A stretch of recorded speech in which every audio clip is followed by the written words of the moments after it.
Elementary school students in Los Angeles practiced math skills in 2012. A new report shows a stark and persistent achievement gap between Latino and white students. Good morning. Want to get California Today by email? Here's the sign-up. Today's introduction comes from Jennifer Medina, a national correspondent based in Los Angeles. Latinos make up the majority of students in California, and the state is widely regarded as being a bastion of Latino political power, with Latinos holding many of the top positions in Sacramento. And yet, a new report from the Education Trust West shows a stark and persistent achievement gap between Latino and white students. In every county in the state, the majority of Latino students are not proficient in math or English language arts. The report also found that California's Latino students attend some of the country's most segregated schools, lack access to early childhood education, are often pushed away from college prep coursework in high school, and are more likely to be required to take remedial classes in colleges and universities. We continue to talk about Latinos in the education world as if they are a subgroup and a minority, but they are absolutely the majority, said Ryan Smith, executive director of the Education Trust West. So the question is, what does that mean for our K-12 education system? I think of it like this: if we saw the type of challenges for white students that we see for Latino students, we know that the government and others would declare a state of emergency. Latinos have more political power than ever before, but students seem to be lagging behind in every indicator. It would be tempting to assume that at least some of the gap is because of struggles to learn English, Mr. Smith said, but only 1/3 of Latino students in the state are considered English language learners. And the report points out that 95% of the state's Latinos who are younger than 18 are native-born. It challenges our belief that these students can't achieve, Mr. Smith said. Given the numbers, we have an economic and moral imperative to turn the corner. California Online. Please note we regularly highlight articles on news sites that have limited access for non-subscribers. Qualcomm is a longtime leader in the semiconductor industry that has fallen on hard times, facing a protracted legal battle with Apple and an antitrust investigation in Europe. Albert Reuters. After much speculation, the semiconductor company Broadcom confirmed that it has offered to buy the San Diego-based chipmaker Qualcomm for $105 billion. It would be the biggest takeover in the history of the technology industry. The New York Times. The disgraced Hollywood mogul Harvey Weinstein used private detectives, lawyers and undercover agents to try to stop the New York Times and the New Yorker from publishing their investigations into allegations of UAL harassment and assault against him. The New York Times BART has undertaken a $2.6 billion project to update and replace its aging fleet of cars.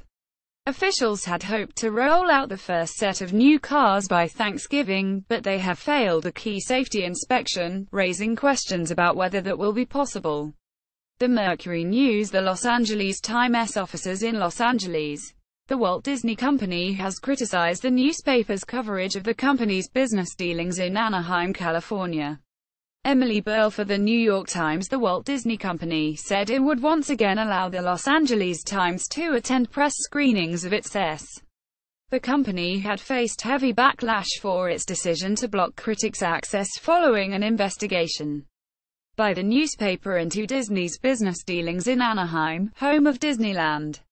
The New York Times. Snapchat's user growth is slowing, its revenue growth is failing to live up to expectations, and as a result, the company's latest financial snapshot has disappointed Wall Street, again.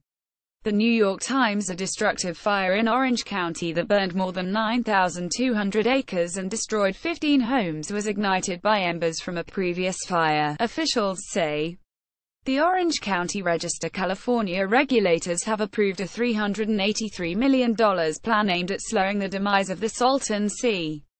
The lake is an important habitat for hundreds of species of birds and, when healthy, it acts as a buffer against swirling dust that can sicken residents of nearby farming towns.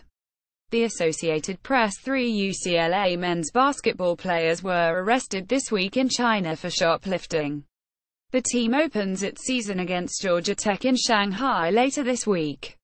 A younger brother of the Los Angeles Lakers rookie Lonzo Ball was among those detained.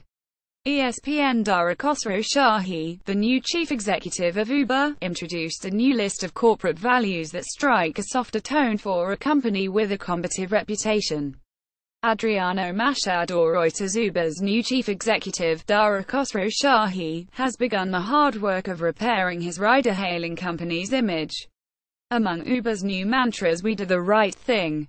Period." The New York Times. Light snow over the weekend allowed Mount Rosette Ski Tahoe to become the first Tahoe area resort to open for the ski season. Officials say it's looking like another good year. San Francisco Chronicle. Even the carpool lanes of the Bay Area's congested freeways have slowed to a crawl. So transit officials are considering replicating a requirement that's already in use on one interstate. Vehicles may soon need to contain at least 3 people. sfgate.command. Finally, Dianne Feinstein speaking to reporters in 2014. The fight for her Senate seat is one of several important California races coming in 2018. Gabriella Deemtube. New York Times. On Tuesday, voters across the country returned to the polls. Believe it or not, Wednesday marks 1 year since Election Day 2016, and while some states held votes that attracted national attention, the governor's race in Virginia, for example, Californians had only local contests to decide. But don't fret. Sherry B. Bitchjeff, a political analyst and professor at the University of Southern California, said the eyes of the national political parties will turn back to California soon enough. There's a governor's race in 2018, and a fight brewing over Dianne Feinstein's Senate seat. And perhaps most important to national onlookers, drive. B. Bitchjeff said, California will play a major role in determining whether the Democrats have a chance of retaking the House. As many as 9 of 14 Republican seats could be vulnerable, she said. They're already running around beating up one another, she said of the various candidates. Californians are not patient. We're already into it, she added, noting that, somehow, it's almost 2018. California Today goes live at 6 a.m. Pacific Time weekdays. Tell us what you want to see Saturday at nighttimes.com.